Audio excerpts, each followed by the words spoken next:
snatch push press today.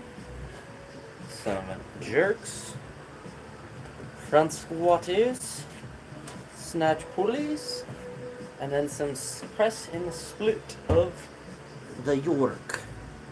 My back has been a little bit crampy today, so if I feel a little crampy action, I might have to cut things short, but snatch push press should go well. Just triples. I might just honestly just push up for a single if they feel good and not do triples. I'm not too worried about accruing a lot of volume in that particular exercise. Plus it's fun to go heavy on it. Kind of similar with jerks. I've been trying to stretch my shoulder a little bit different today. I'm trying to like pull it back as I'm stretching it, and curious to see if that will help me warm up a little bit faster.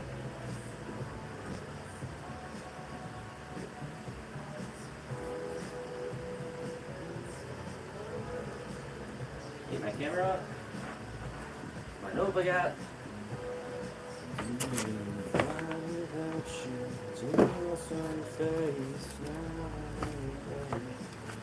In theory, it would be 3x3 at 120 in the snatch push press, but we'll play that by feel.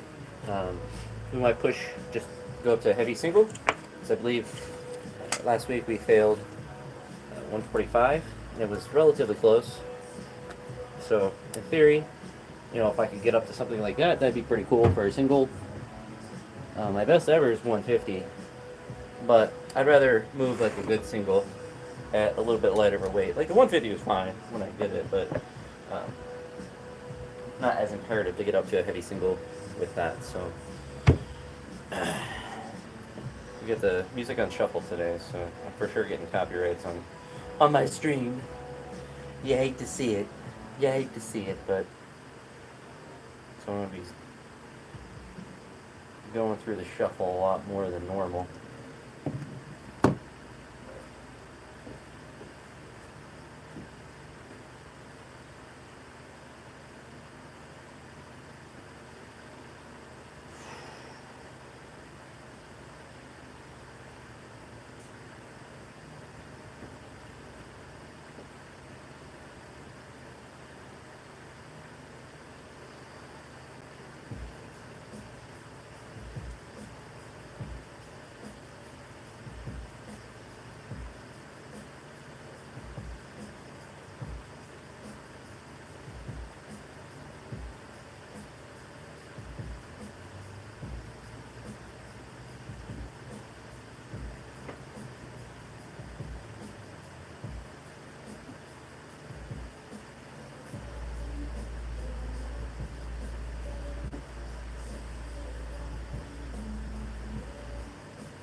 Actually don't feel too bad, so go ahead and get started with my clothes on. Hello, Kimberly. I mean, it's only the bar, so I should be able to do it. We just warm it up. Warm the shoulders up a little bit. Do that for one more set, and then we ball out.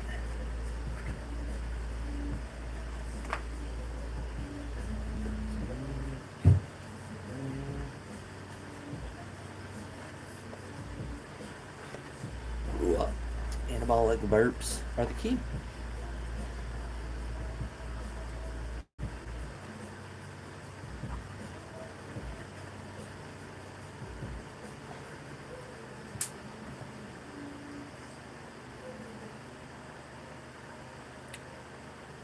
I'm a nose.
little West Coast.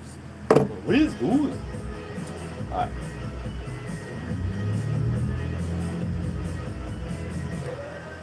Well, your wrist feels alright.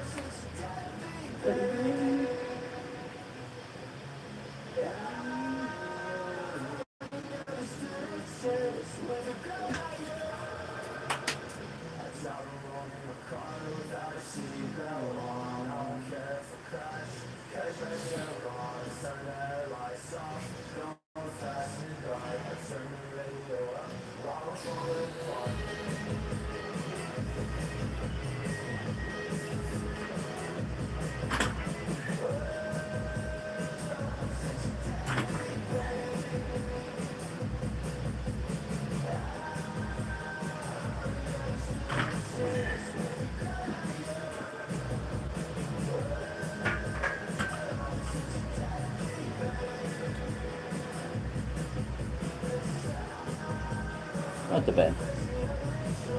Rear racks were a little inconsistent, but it'd be like that though. We get 100.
Oh.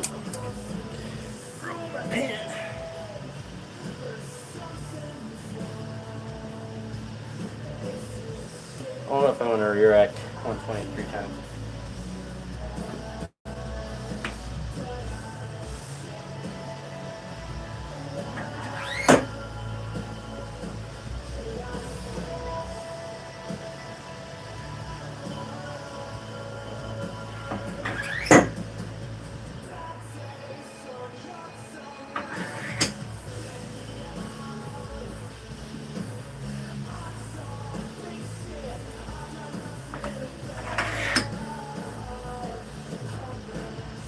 Is better than 120, I think. So we're gonna do that.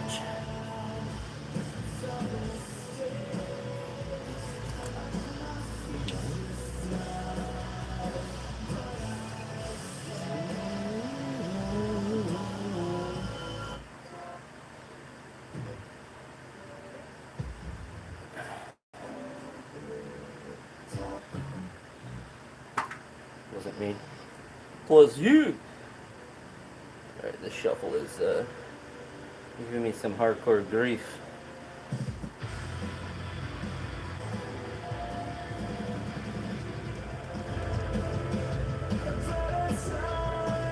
Daniel trying to change his logo up. Typical Western Balkan behavior.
Yeah.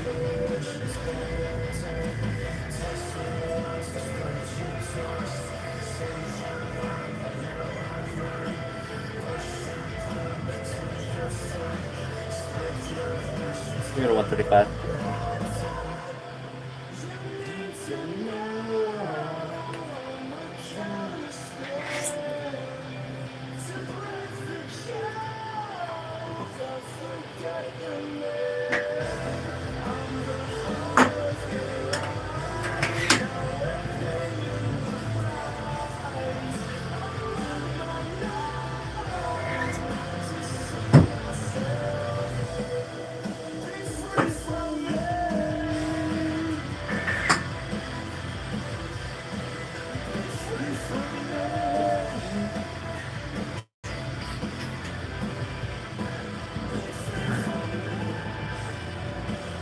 It can work.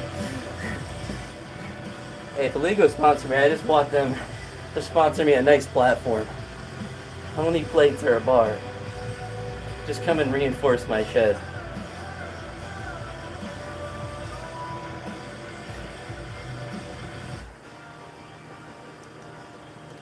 Build me a domicile. Oh, all right, 135 now.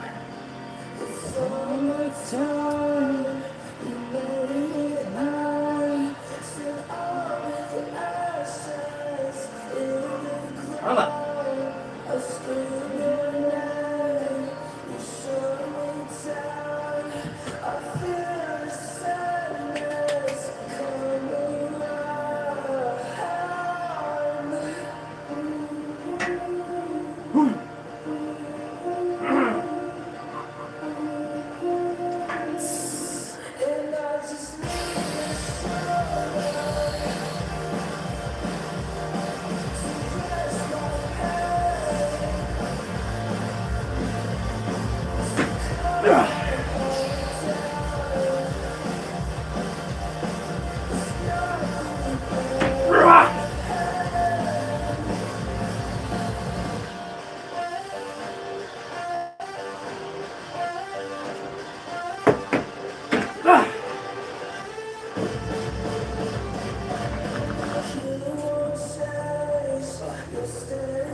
That was 135, so 297.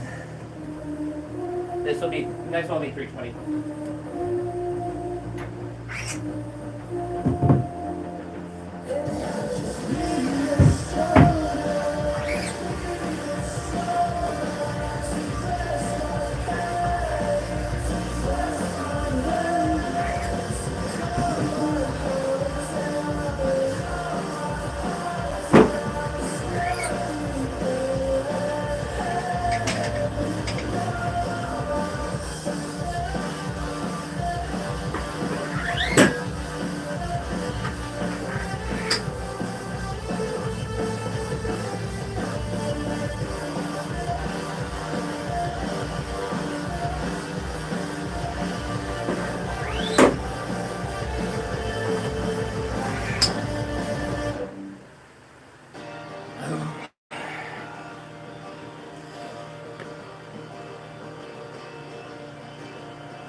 Imperial. How many football Big Macs you got on the? About 3.5 bald eagle on there.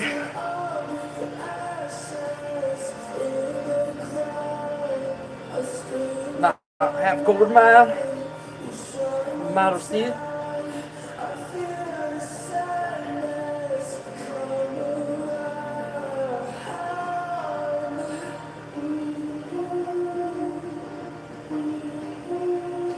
Nice. I know it's on I want.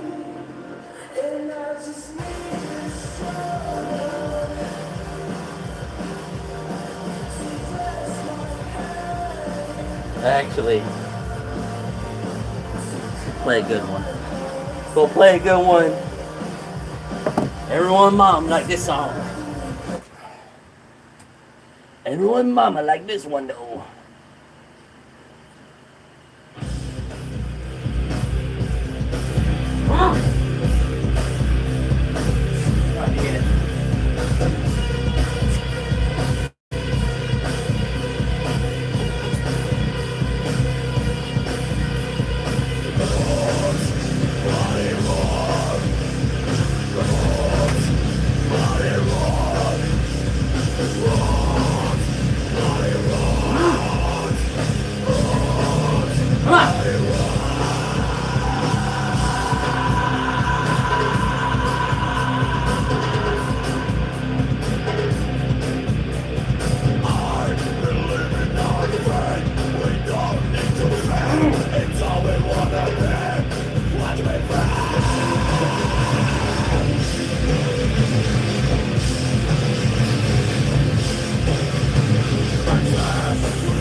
The most random lift I'm like really good at. Boots.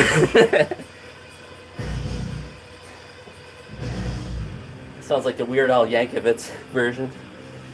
Boots. Muddy boots. No.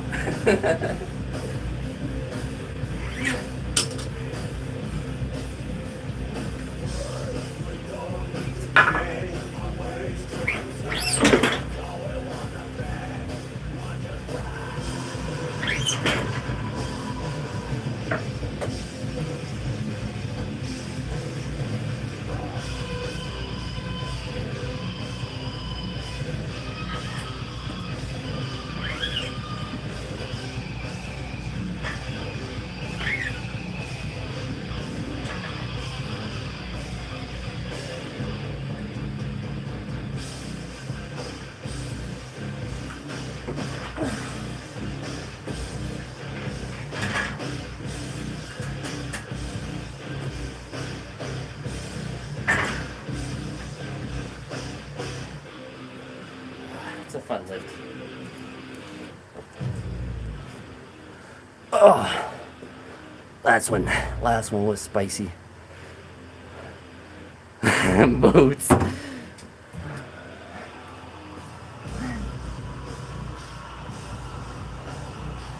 I mean, they were all spicy. Re-racking it is very difficult.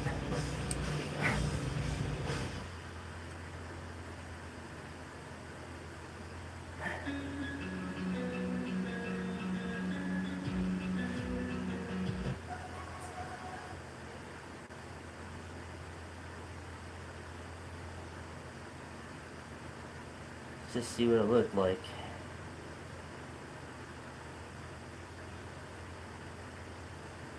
One.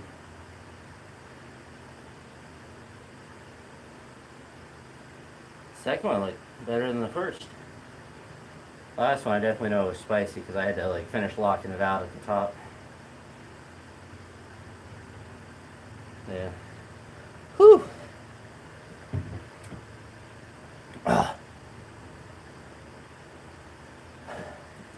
I'm glad this weekend as well. I went and got my blood work redone and my creatinine or whatever it's called. It was at a normal level. I think everything was at a normal level other than my CO2 was like right at the top edge of the normal range. According to my mama, she wasn't too worried, but it was, I said a 29, I think it was 30, so it wasn't that different from the last time, but my creatinine, or whatever that's called, went from 1.31 to 1.23, so I really just need to hydrate consistently. That was really the main difference, was just drinking a lot more fluids. Especially with how much I train, how much muscle mass I have, just in general. It's going to be better for performance, but also just for health. I mean, a dip with just body weight's brutal.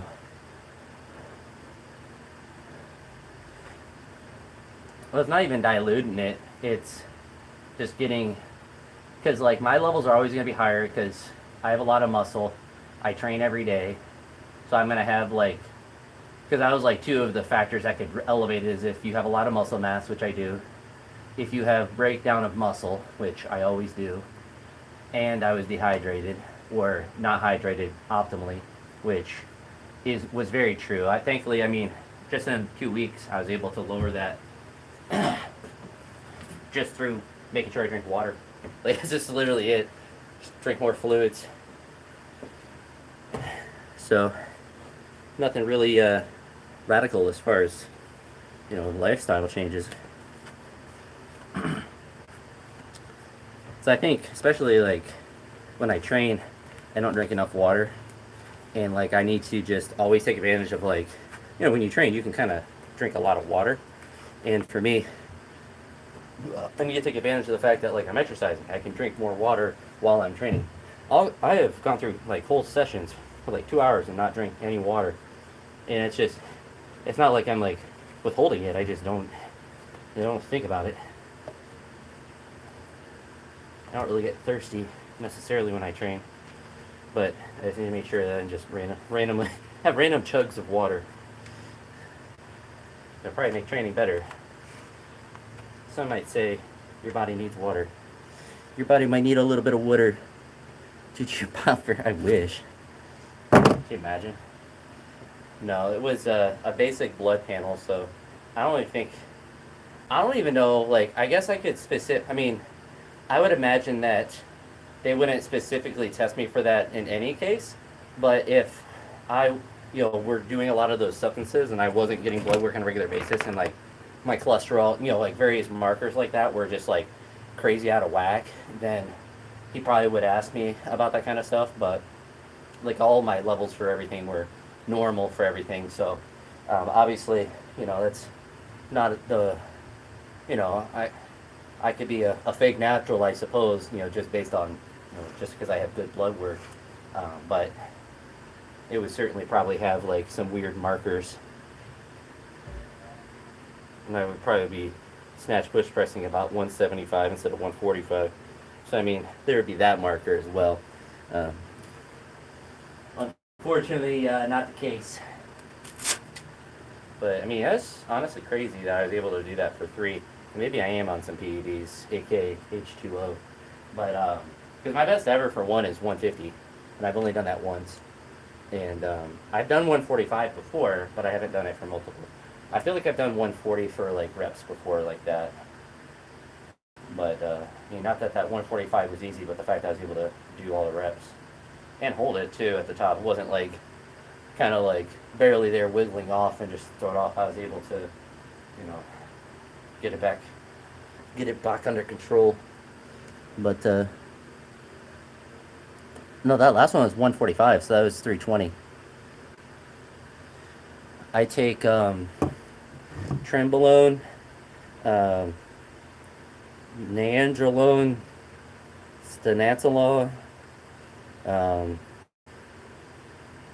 amphetamines. What do people get popped for? Testosterone.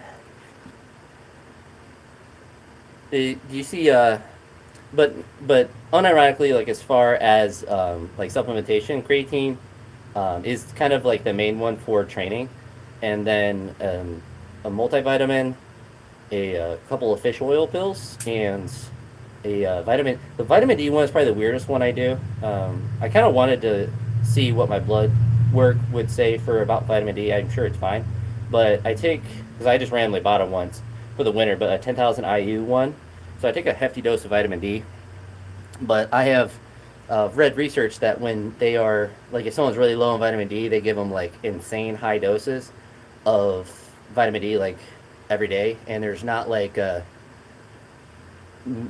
been shown to be like any side effects to it, or like kind of like if you take insane amounts of say vitamin C or like other vitamins, it could be toxic. There's not like a toxic level of vitamin D that you can get. My guess is that you probably just don't utilize it. Like I probably have wasted vitamin D, but I mean, it's one of those things. It's like your minds will have too much rather than not enough. Um, Testosterone acetate, just the normal supplements. I'm extra natural with the extra. No, but I would 100% take vitamin D. I would take a multivitamin and vitamin D. Like the fish oil, I think it's fine. I think it's good to like get that healthy fat.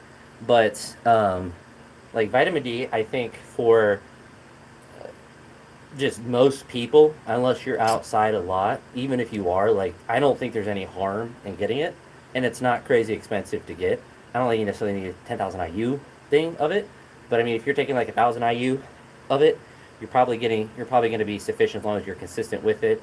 And then if you add in getting normal sunlight and stuff on top of that, then you're probably going to have normal levels of it. The issue with me trying to get normal amounts outside the sun is I don't go outside a ton. Also, I'm doing yard work and stuff.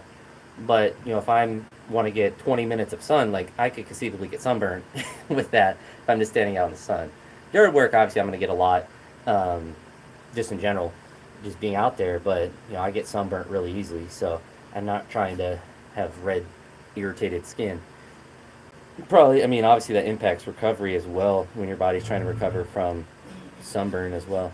Little hootie, little hoot in the bluefish. So successful snatch push press day. Now I'll be very curious how Yorks will feel. My wrist didn't have any irritation at any point during snatch push press. So if I have them irritated now, I'm going to crash out and chop off my left arm. So stay tuned for that. Girls, sometimes it's crazy. I wonder why. No, yeah. I mean, that's the only time that I had like extreme amounts of sunlight is when I played baseball and umpired as camp counselor. And it's like at that point I would get enough. I mean, in baseball, you're getting a lot of sun exposure, but you have pants on, you have a hat on, so your face is mostly protected. It's the back of your neck, your forearms. They get that crazy farmer tan, and that part, you just can't avoid when it comes to baseball. So I never really had like extreme sunburn when I came with that, because I just you build up a tolerance, and Ohio's kind of built perfectly for that. It's like you get that exposure at the beginning of the year, and then you just kind of build. As the weather gets warmer, you get more and more exposure. So it kind of adds in like a natural amount for pasty white fellas like me. But even like now with teaching, I will get burnt. There's always one day I get burnt really poorly because I'll just forget sunscreen, and I always have to remember. It's like when I take a class outside, and for me, I go from no sunlight all winter to 8 hours outside with every single class. I'm gonna get cooked. I'm gonna just catch on fire, and I always forget. I just need to always just have sunscreen. I think I do now. We have like a little medical emergency bag. I just throw my sunscreen in there, so I know like I always have it available because I'll remember it at like noon, and I'm outside for 3 or 4 more hours, and I don't have sunscreen, and I'm not gonna just keep classes inside. But like at that point I'm already burnt. If I'm go out at 9:30 and it's 11:30, I'm gonna be as burned as I'm gonna be. Obviously there's extremes to that, but once I get the sunscreen going, then I usually am okay. But that's just because I have to constantly apply it. But the sun is making me more powerful. You're getting enough vitamin D if you're out getting cooked by the sun.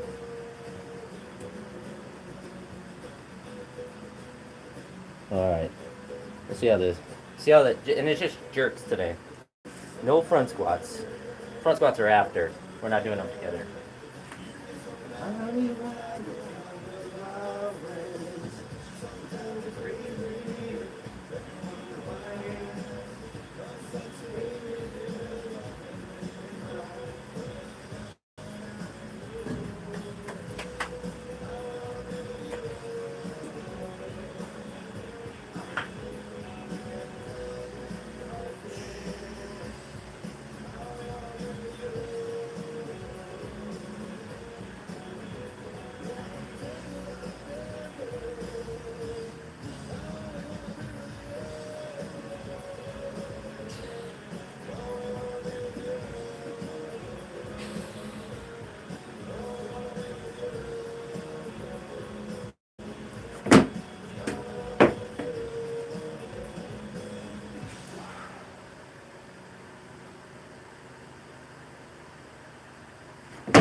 need to pretend like I'm doing jerks behind the neck.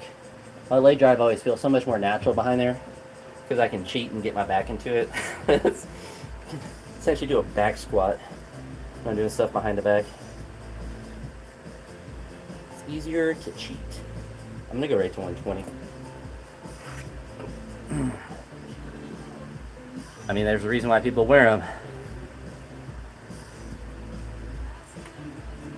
To protect you the whole range.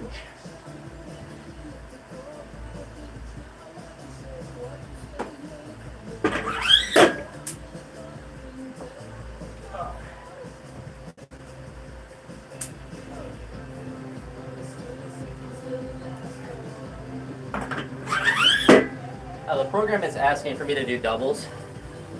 I feel like if I'm re-racking it, I'm just going to do singles, but we'll see. It feels really easy. We'll try to do two, but I did a lot of re-racks with the Snatch push press. Wrist didn't feel too bad. Nothing really felt too bad. Just trying to pretend like the bars on my traps and I can squat super deep down. We're gonna put the other knee wraps on now. We're gonna get crazy with it. And what, 14 people here? It's wilding out here. It's actually getting turned. You got an audience now, Daniel. They really all come for you, eh, Val? That day's going pretty well, Val. Went and got my routine blood work, I guess redo of it, and that came out good, so can't complain. My blood is clean.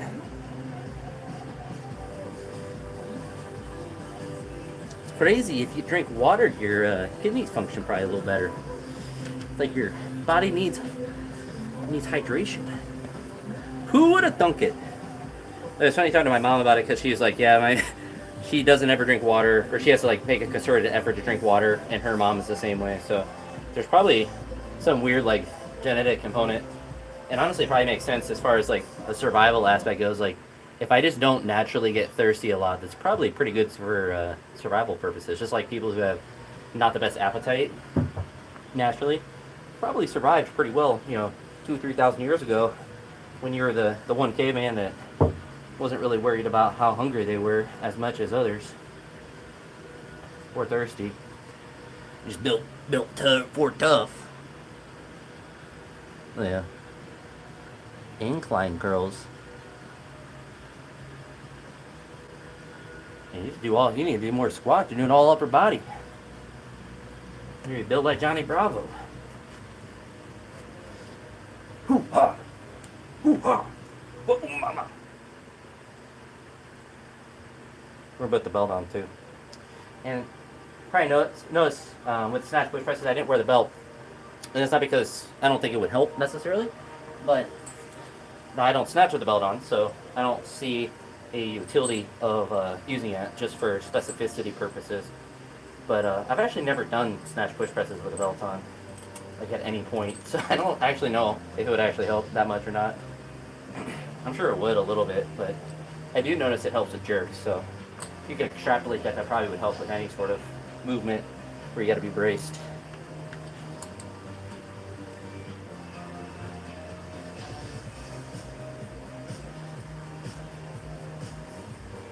Yeah. Yee. This is a good song. I'm on a shuffle now. I started Everest and we squat every day. As far as like squat every day, I've kind of done a little bit, but nothing like dedicated to squatting every day. I don't know how many days in a row I've done before. Probably not more than like 10, 20 days at the max, but for me, it's like if I was just worried about squatting, it's definitely like something you can do and change how you train or whatever if that's like your main goal. For me, it's like there's no, like if I do a snatch and I'm catching in the bottom, like is that a squat? Like from a biomechanical standpoint, I am going in a full range squat and standing up. So that's where it becomes difficult. It's like, am I gonna just going to arbitrarily do a back squat or a front squat every single session? It's like I'm already kind of hitting full range of motion on whatever lift. So for me, it's like not, and it's also like my squat isn't really the weak point. You could argue that with front squats, but um, I don't necessarily think like front squatting every day would help me be stronger overhead. It would just help my front squat a little bit, but I don't necessarily think it's bad, especially with like Greg Everett program. I think his programs are good. I've done Everett programs before. That was the first one I've ever done. It was like a 5-week strength cycle. Just kept repeating that with my friend. Worked real well. All right. See how this feels.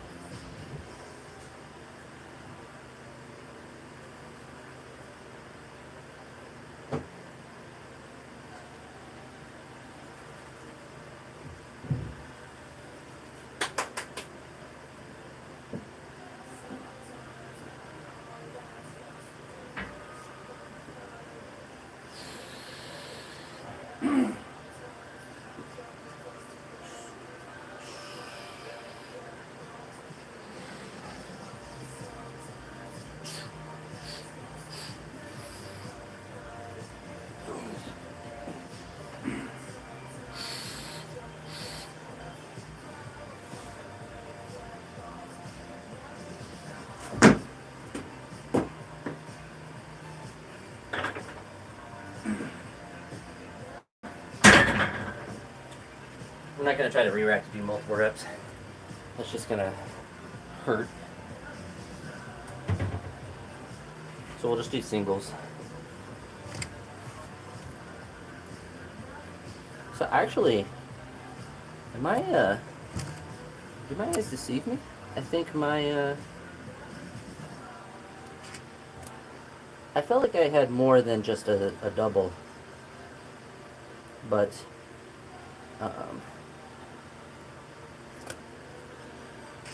if I could find, hold on, let's go check my notes. I feel like you wanted me to do 3 sets, but maybe I'm wrong.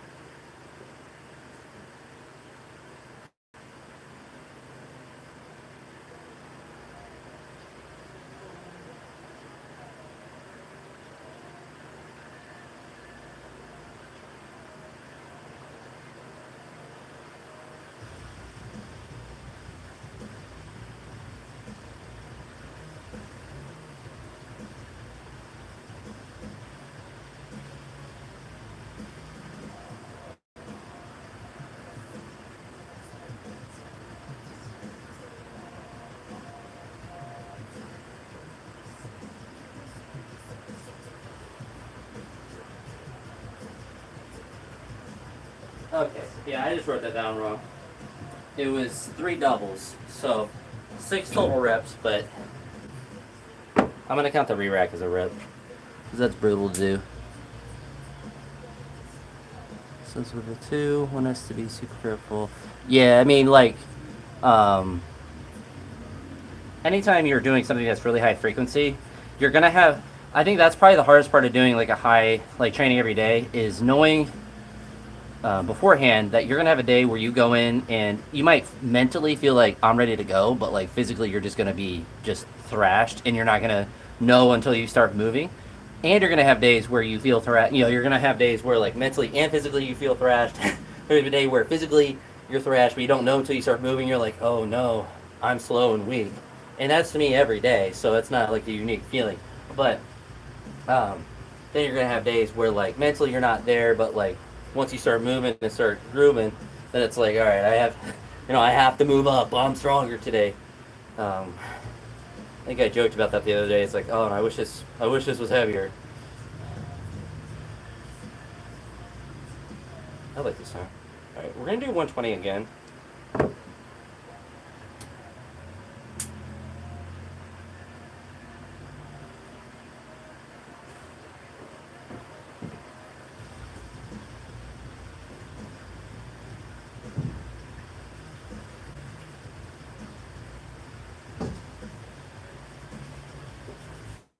Trying to have a deeper dip hard because the weight's heavy and I'm weak.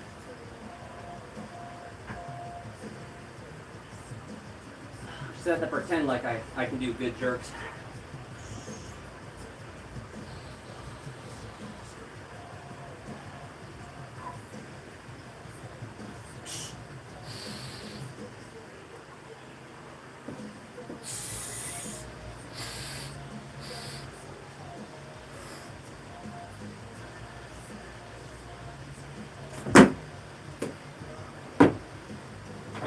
Yeah. Oh, it felt really good though. I almost dipped slower. I tried to get it in there. Wow, wow. Dan's trying to get me banned.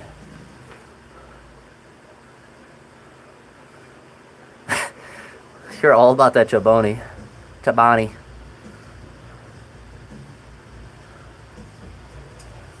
Yeah, I mean, when you're compounding CNS fatigue, then you're going to hit a wall. And that's one thing that's nice with weightlifting is your CNS can be fatigued as a whole, but it can also be fatigued locally as well. And it can also be fatigued in a way that you move fast or slow. So I've had days where like I don't feel like I can snatch or clean and jerk very well, but I can still squat or deadlift well. And it just really comes down to you just have to be okay lifting poorly on a day and not be depressed.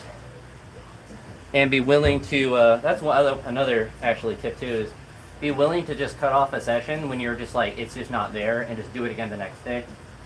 And to cut it off earlier rather than later, before you miss 4,000 times or you just grind yourself to a pulp, because that will compound the CNS fatigue and general fatigue and emotional fatigue, frankly, when you just brutalize yourself with a bunch of misses in a session versus just like, not there, I really just need to stop and just go drink water. I just need to drink some water. But those are the hard days when you're like, I know I need to do these numbers because it's on the program and I want to lift and I feel motivated to lift, and it's just, for whatever reason, it's just not there, or you have something that's just achy, or just like, it's just nothing, it's working. Strangely, my left wrist has had no issues today, so I don't really know what that's about. Because I haven't been cranking my wrist strap as tight as I did yesterday. Maybe I've just killed all the nerves in my left wrist. It wasn't really too bad. I mean, it wasn't really limiting me. It was just like something I noticed. Yeah, I guess something like the cleansure complex. Like I went heavy on that, and it didn't bother me at all. It's more so on the smashes.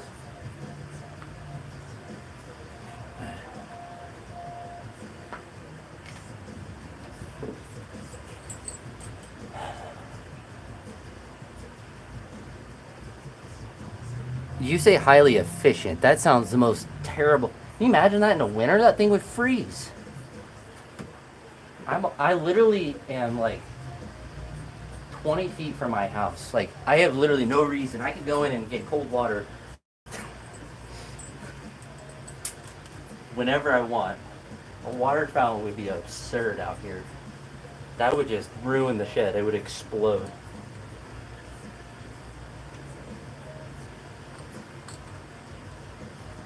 That would be Floridian. See, you Florida people don't have to worry about the winters.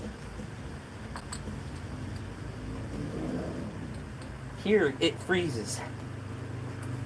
A water fountain out here would actually, like, anywhere outside would just be a terrible thing.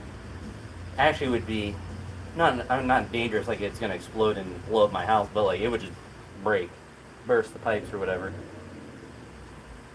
I'd have to get one that's like meant for out, like that's so expensive too.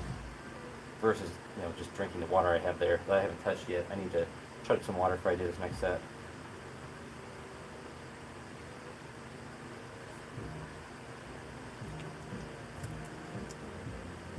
Well, we'll go to 135. 135. And I'm okay dropping this if I need to. I don't want to waste all my fatigue just catching weights. As fun as it is to re-rack weights. I thought about setting up the blocks for both of these, but then I had to take them out to do squats. And that sounded worse. it sounded even worse than just re-racking it. Oxymoronic laziness. Water fountains everywhere. Yeah, it's because your Western Balkans are just weak. Eastern Balkans don't drink water because we're too tough for hydration. Too tough.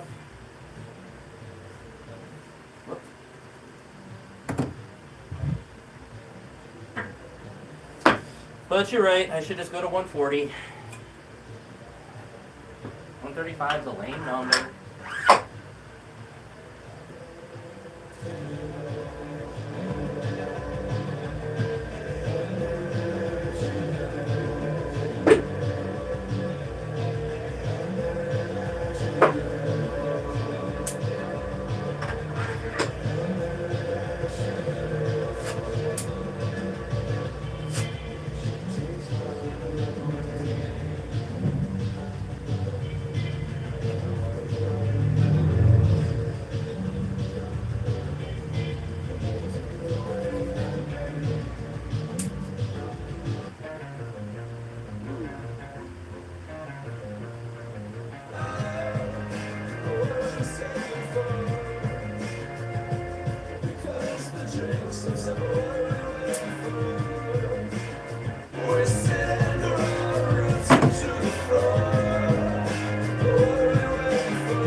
Thought of trying to re-rack it, but I might have actually exploded.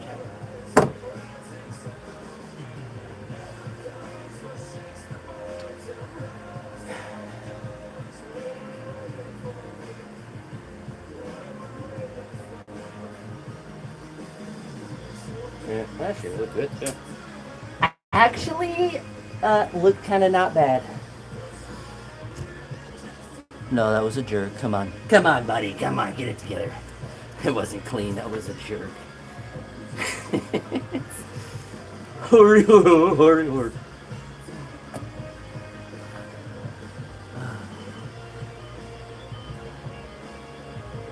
I don't know at what point I hesitated. If I did, I wouldn't have made it.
Step almost took me out.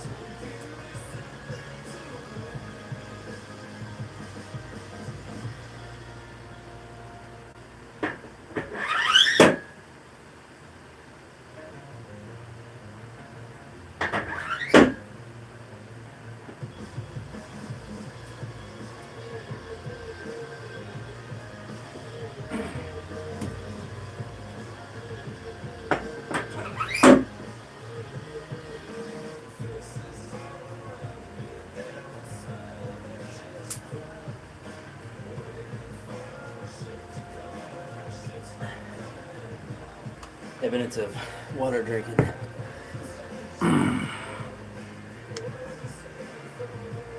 Gotta believe.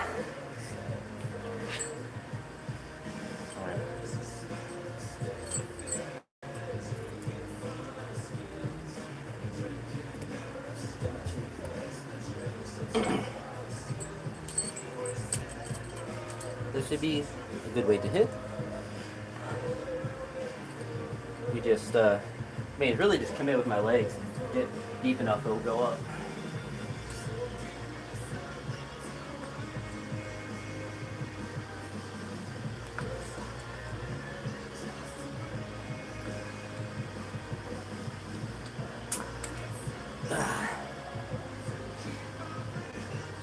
Be aggressive.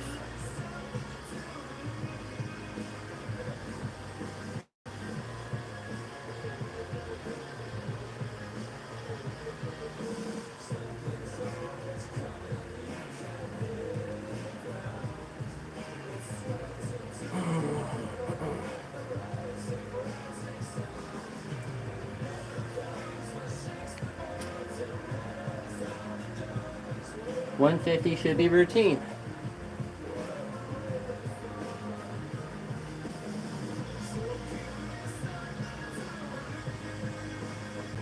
Just need to control my dip. Believe in my legs. They exist even if I don't think they do.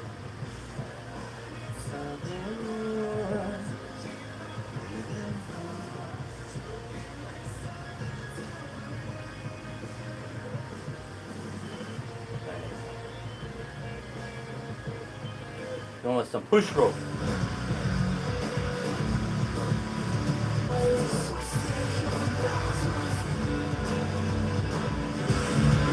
Woo!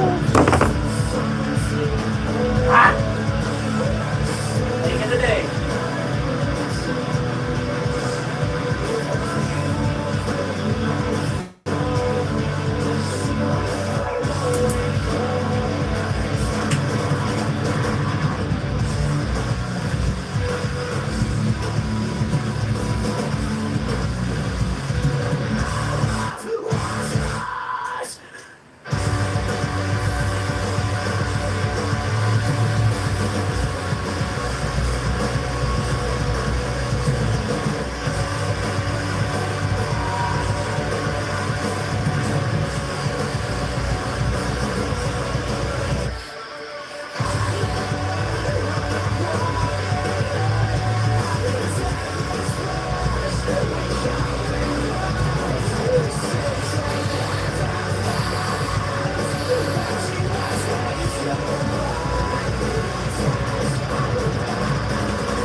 I believed in my Hokage way.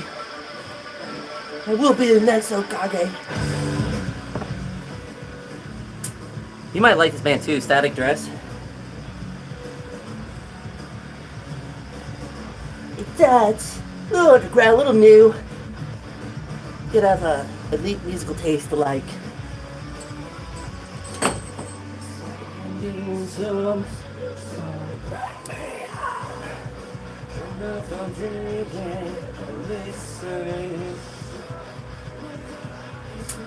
Just happy with that dip.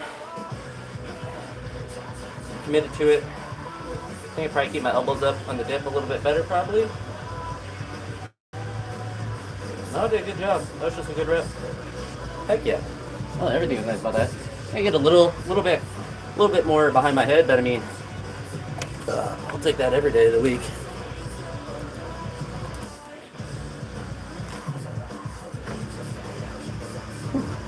I don't know who Claymore is. They got pig squealing, I'm not interested.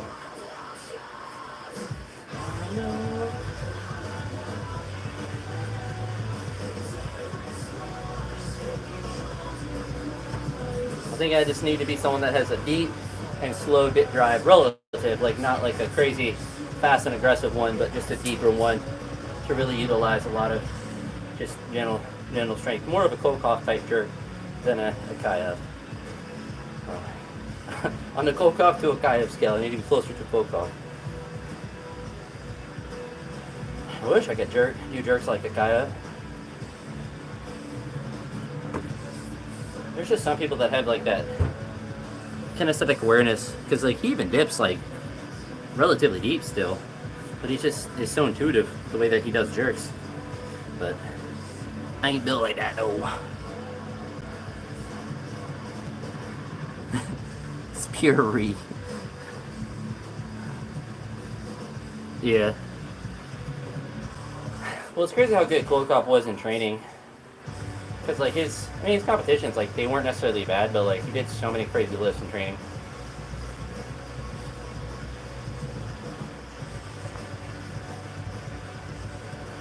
It's too bad, Russia didn't pay bribes for their athletes to take steroids. They tried to take the easy way around and just hide all the drug testing. Change all the samples instead of just paying bribes. Like a good weightlifting federation. Then we could have all the Russian athletes still. Although they probably had to do that because they probably would have paid bribes and stuff, but there's probably political reasons why they're like, we're just going to drug test you no matter what. And they're like, listen here, we are going to Suka Bayet. You cannot stop it.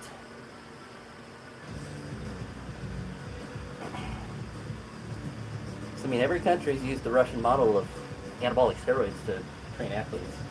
That's the funny thing. It's like they have the best research about it. Every other country's like, oh yeah, we should just like give drugs to kids, and that's like the more that's the correct thing to do to like create great athletes. And Russia's like, I know, we did all the research, and they're like, you're not allowed to do that no more. Listen here, no more steroids.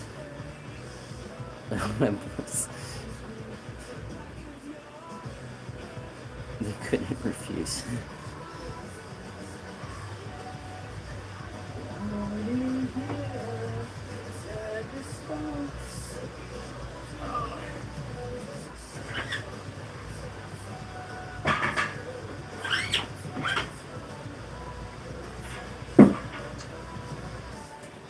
Well, I'm going to do the press of the split tomorrow, that's for sure. There's too many exercises for today. But, I'm going to see if we can front squat.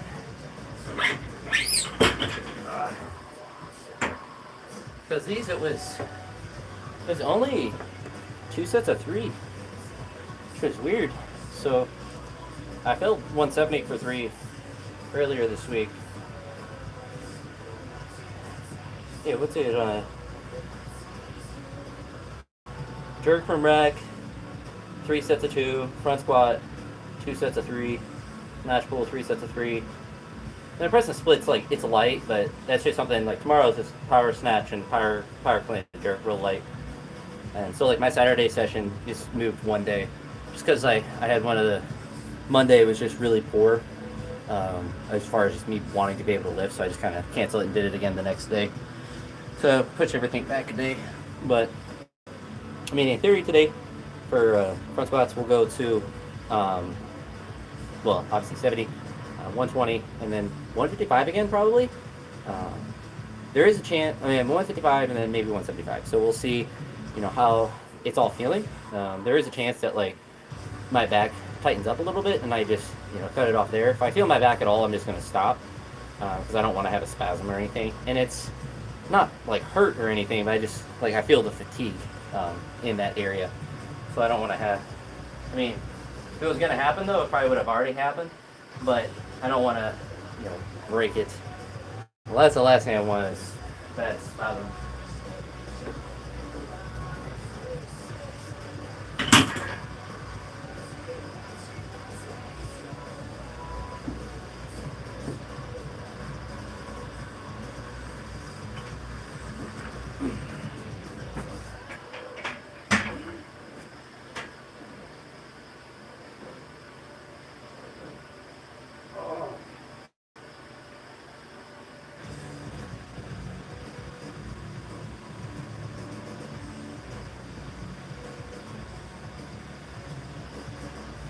Do you think that one medieval torture device that stretched you out, do you think people ever just went on that to just like fix their backs?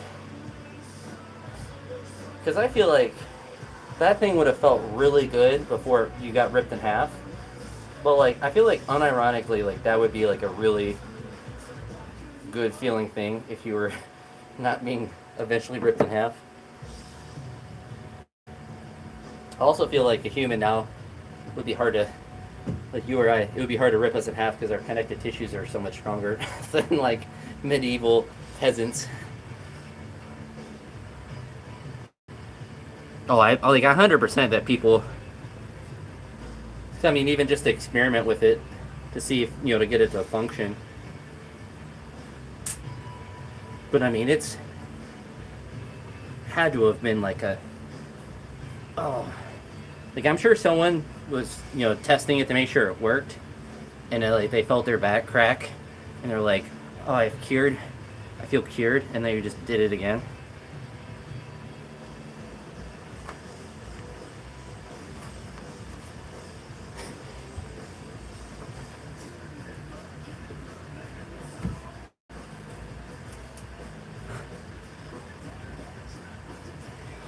Some of the stuff they did back then, though, is just kind of crazy.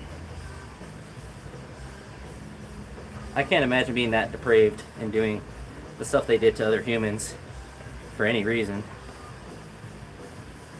Because, like, I'm not even, like... like, I get, like, back then, like, if you were going to execute someone or whatever, it was going to be kind of brutal.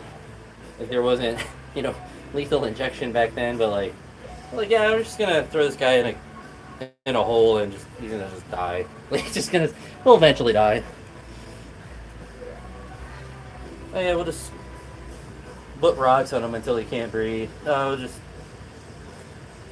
put him in this steel cow and cook him to death.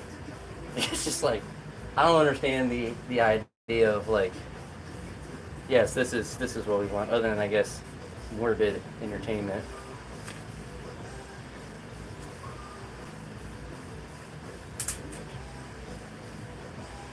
Imagine how many like innocent people got caught up in all of that stuff back then.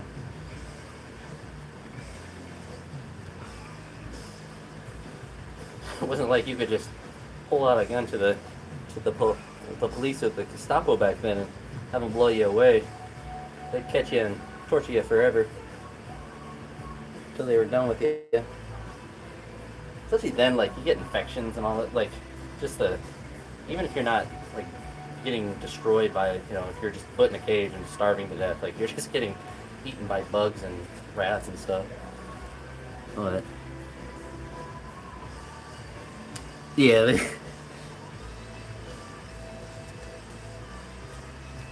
no, games don't cause violence. Feudalism causes violence.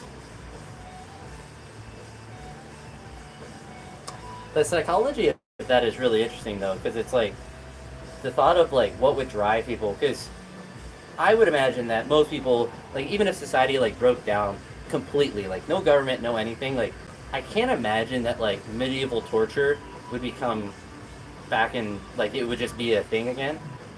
And I guess that's just because of the way that we have, weapons and stuff, but like just like the psychology of then, it's just like, why would you just want to, I don't know, it just, I mean like, if you step on a dog's tail or something before, like you feel like the worst person in the world, and I can't imagine doing that to another human, even if they're depraved, even if you're like this person's the devil incarnate and whatever. It's like I get execution in that regard, but like I just boil them alive. Let's just do this, and like I don't know who's sitting around thinking about that. But honestly, there are probably people that are like today in today's society we give them medication because they are bipolar or they have some sort of other mental condition that makes them actually like insane to other people. And back then there wasn't any sort of medication or no knowledge of like, oh, this person's crazy. So like you have this person that's like a schizophrenic person or has some sort of like crazy mental condition where they can think of this stuff and they just have the ability to do it and nobody can stop them. Because I don't think that's a normal thing for anyone to think of. Any of those torture devices. So they probably use those the people with mental illnesses back then in many creative ways. Yeah, I mean, well, that's the thing too. Is like even if you enjoy like the control and the power, like all of that, And it's like, even if you liked killing people, like, you know, that was the thing that you wanted. It's like there's so many ways to go about it, to where it's like, you know, the one where you drop the person in the hole. That was one I remember. It's like you drop the person in the hole and they just starve to death. They get eaten by rats and disease. It's like, why would you, like, if you're on a power trip, or it's like, I get like, oh, they're suffering and blah blah blah. It's like, I don't know, like some of the ways, but I think that's where you have undiagnosed, like, you just have crazy people that are running the asylum back then. It's really I think the only way you can kind of, not necessarily justify it, but kind of explain it, because it's not normal to think of that stuff, or to like want to do that to just any living thing.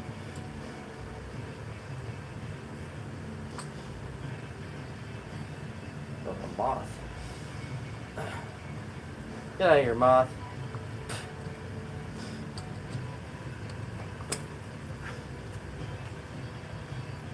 Oh. Ah! It attacked me.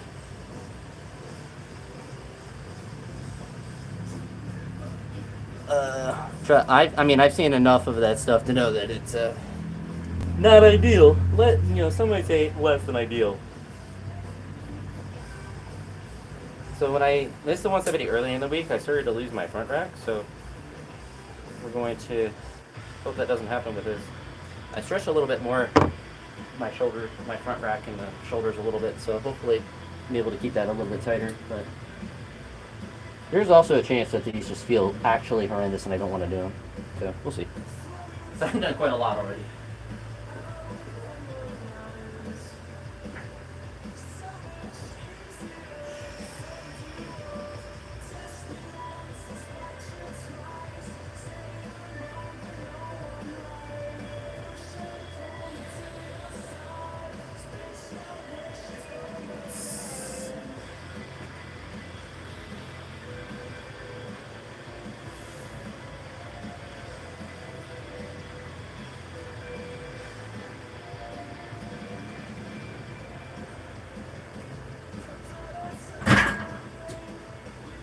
Not gonna lie, it don't feel good, but my quads and knees are kind of cooked, but front rack feels fine. I'm gonna re-up the reps and do another set. It's understatement of the century. It's medieval torture is definitely suboptimal for human life.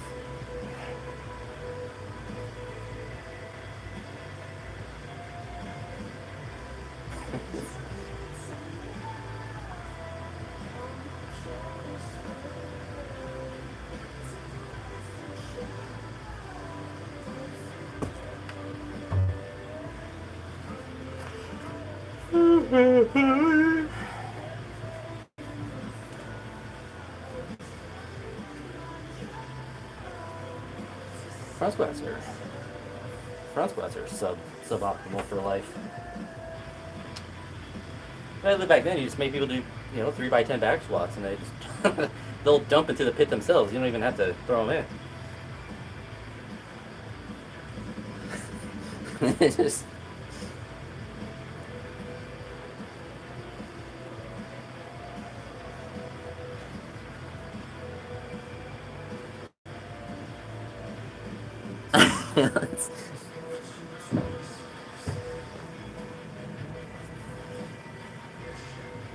Yeah, my medieval torture would just be, you have to run a mile. And just throw me in the pit, please. Don't make me run. Oh, you gotta run. Gotta run 1 mile. Under 6 minutes. Otherwise, you gotta do it again.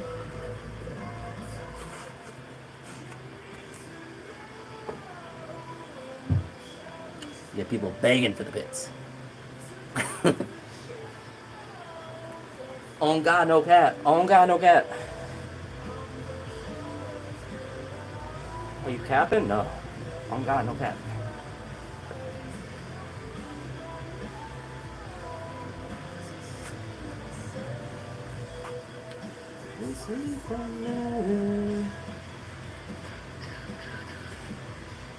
Oh. I saw some video of some guy saying, like a healthy metric for males is to be able to run a 6-minute mile, and I've literally never done that. The last time I ran a mile was when I played baseball in college, and we had to run a mile, and I did it in like 6:18 or 6:28. It was something around there. Probably just say 6:20, like around there. Like I am not built to run under 6 minutes. I mean, I'm sure I could if I really trained it, but like even then, like I would have to lose a significant amount of weight for it to be like not just physically taxing on like my joints. And it's also like running sucks. He's like, oh well, do something else. The idea is like, do cardio, which I'm not opposed to, but like the idea of like running a 6-minute mile, it's like, no. I'd rather do literally anything. I'd rather swim 10 miles than run 1 mile. I'd rather bike for 50 miles than just the thought of running is just abhorrent. My goal is to be so large I don't have to run. They run for me.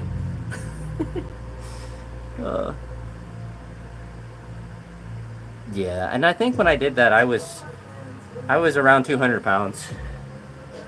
I might have been over at that point. But like, it's just the cardio. Like like everything hurts when you're doing it. The runner's high is a scam. That part is like,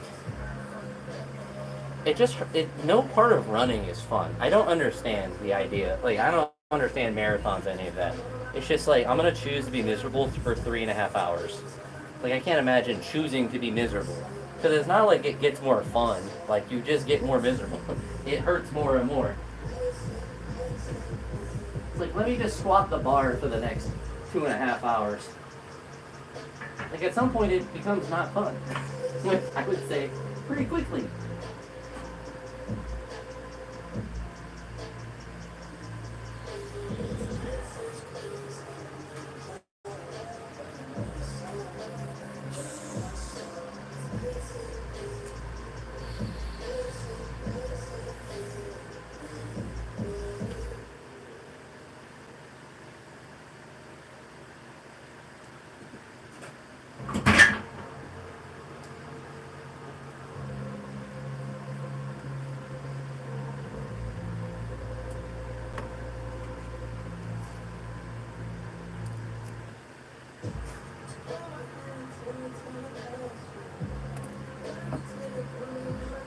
Yes.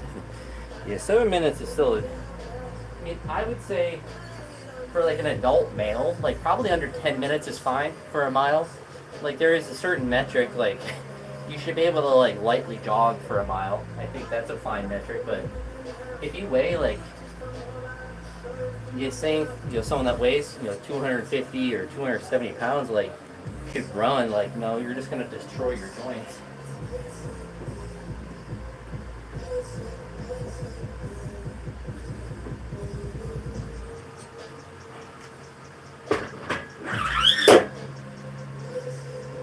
Running is terrible for your joints when you're big. Ugh. Like long distance running, I should say.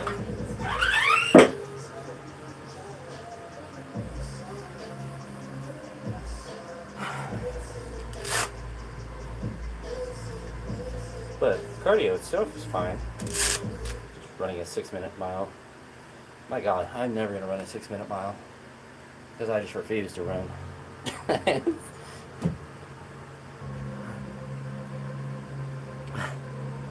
Well, they inherently have to be sticks. Like, that makes it more efficient for running. Like, if you're a runner, why would you weigh 200 pounds? Like, you have extra mass that doesn't make you run better. It just gets in your way, having extra muscle mass. So, like, I completely understand why they would be skinny. But, I mean, like, the look of a runner has never really appealed to me either. It's like, you're thin. I guess like they don't even really have like crazy good abs. Like they have abs because their body fat's so low, but it's because they don't do a lot of resistance training, they don't build any muscle in that area. So like they kind of have abs, but like they don't have any chest or like any sort of like muscle definition. And it's like, not that I'm a bodybuilder or anything, but I'd rather look like I lift than look like a runner. I feel like if I was a runner, nobody would ever accuse me of being like, wow, you look like you're into exercise a lot. A lot of people ask me, I play football and crap. Play football? Why don't you bench press? To me, I don't really care about that question, but I'd rather get that question than just be skinny. Just be a javelin that someone could throw if they wanted to. Alright. This is 120 now. We gotta put up, or we gotta shut up. And I'd much rather just shut up. Because I'm cooked.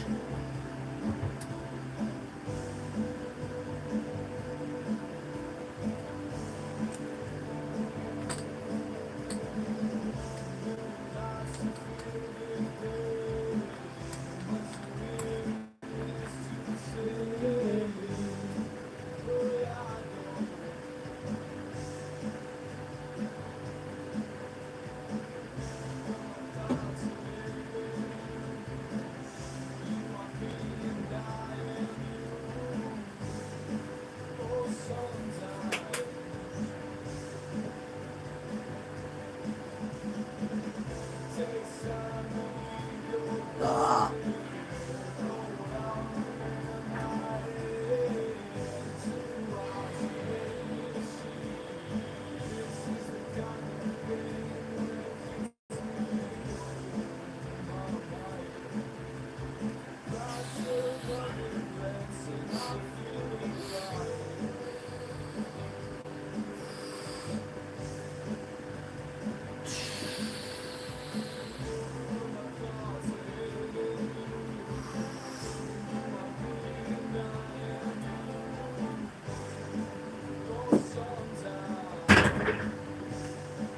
Feels alright. Feels bad as normal.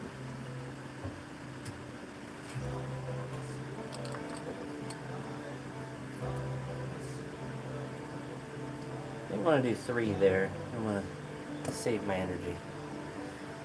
Oh. I want to be too big to kidnap. That's my ideal body type.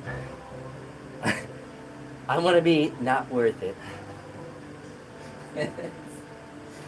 I want to go to Mexico and the cartel finds me and they just, roll me into a ditch and, take care of me right there. They don't try to kidnap me because I'm too big to carry.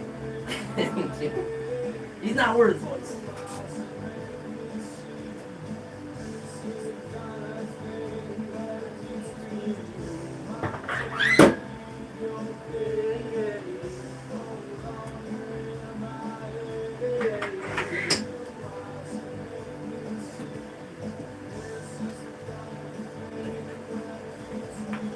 So I'm gonna try to do, I'm gonna do this for 1, and then try to do 175 for 3. So I'm gonna really try to conserve my energy, because I could definitely do this for 3. But we're gonna do this for 1. 1 smooth, buttery rep, and then we're gonna try to do a triple with 175. At worst, we do it for 1. At average, or at acceptable, we do it for 2. And at phenomenal, we do it for 3.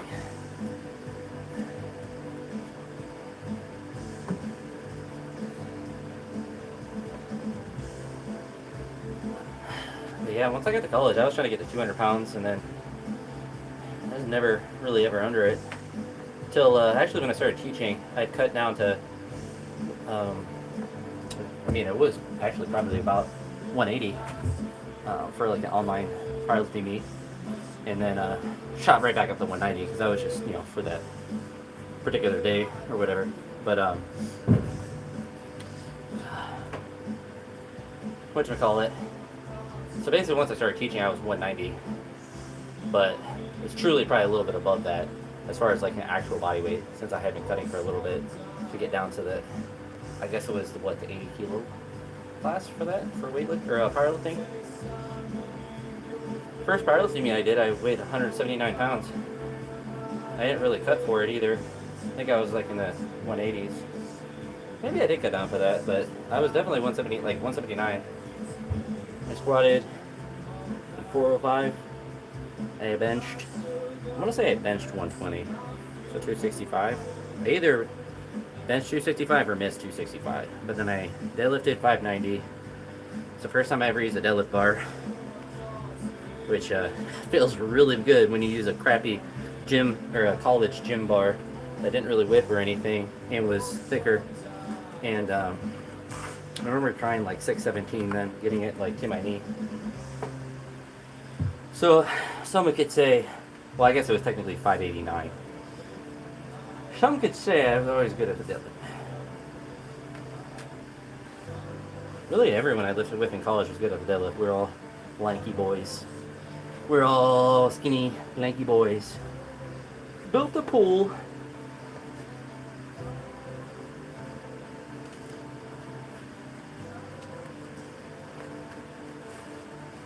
Built the pool. Destined to squat.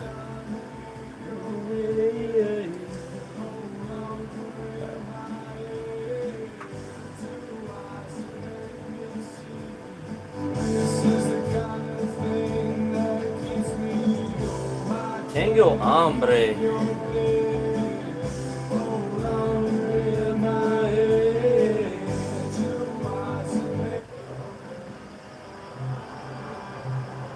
Let's go.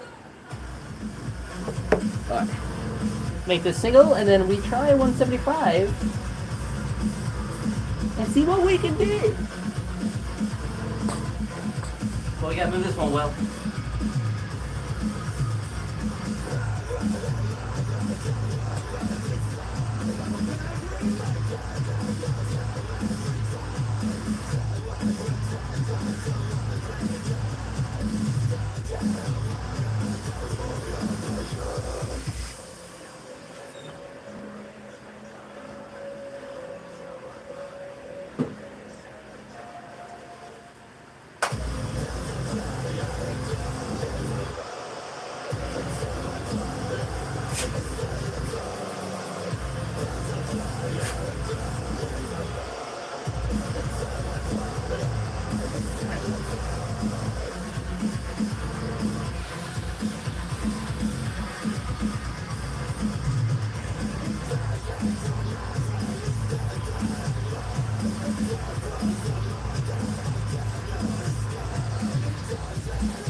Alright.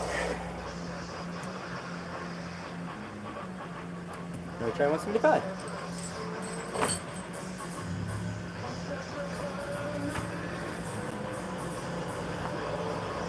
First of all, it's still moving well. 180 for 2 is my best double of all time.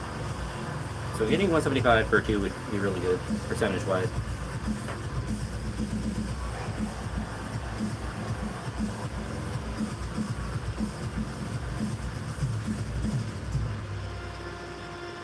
Getting it for 1 is always good. But we need front squat to be 200. We need front squat to be 500 pounds, 227. We need front squat to be 9,000 pounds. We need bigger front squat. Big front squat, big lifts. Little front squat, little lifts. Honestly, probably make my deadlift go up. If I front squat 500 pounds, I probably deadlift 700. Legs get stronger, deadlift go up. Back gets stronger, deadlift go up. Anything I do, deadlift go up. I sneeze, deadlift goes up.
soon to have an IV in, so I'm always hydrated.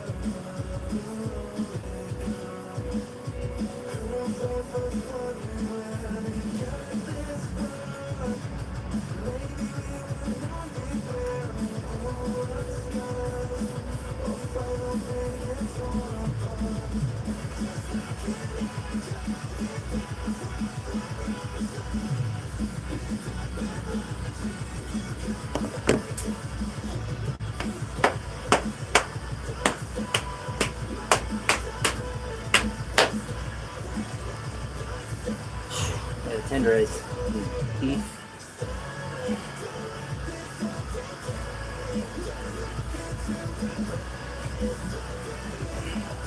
Cranky's harder than Soldier Boy.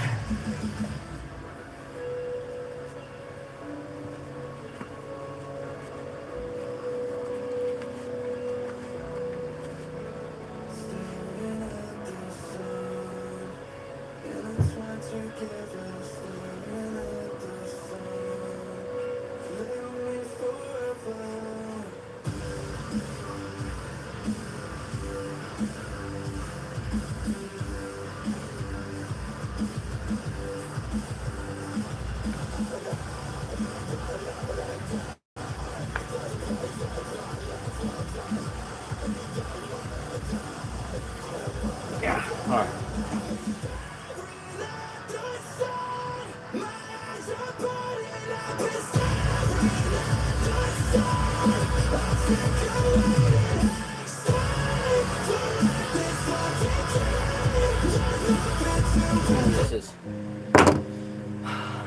This be the song, are the notes.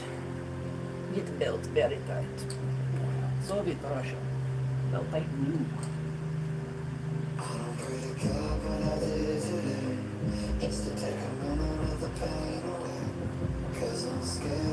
Toma. Pero, acero. Ah. Lock in. Make sure it don't hurt. Just get it for one. And then you just keep going. Come on. Just to feel something. Just to feel something. Yeah, I give everything. Everything. Just to feel something. Just to feel something.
We locked in.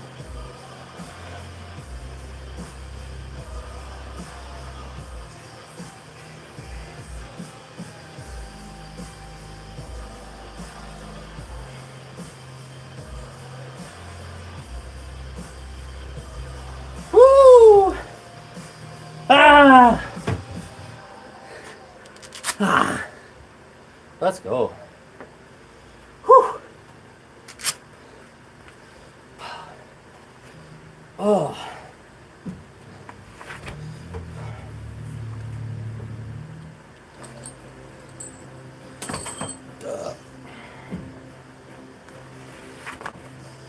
Whew.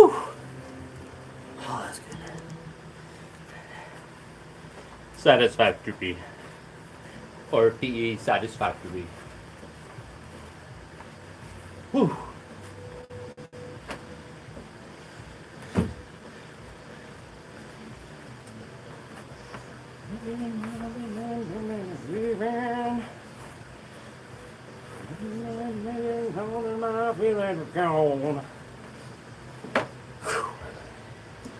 That's awesome. That was really good. Now let's do some snatch, please.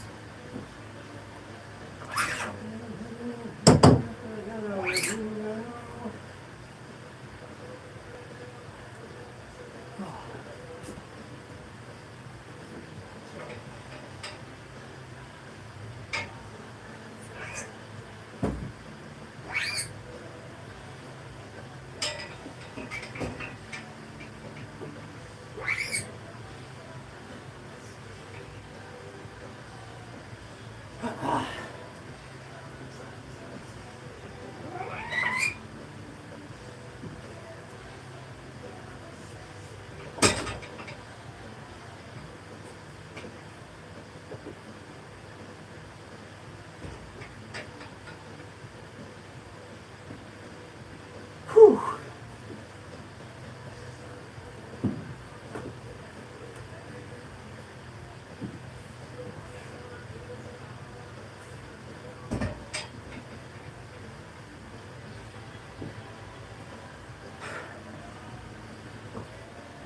I think I'm going to treat myself and do my pulls and press in the split tomorrow. So that was really good. So that's going to be it for me. Deuces.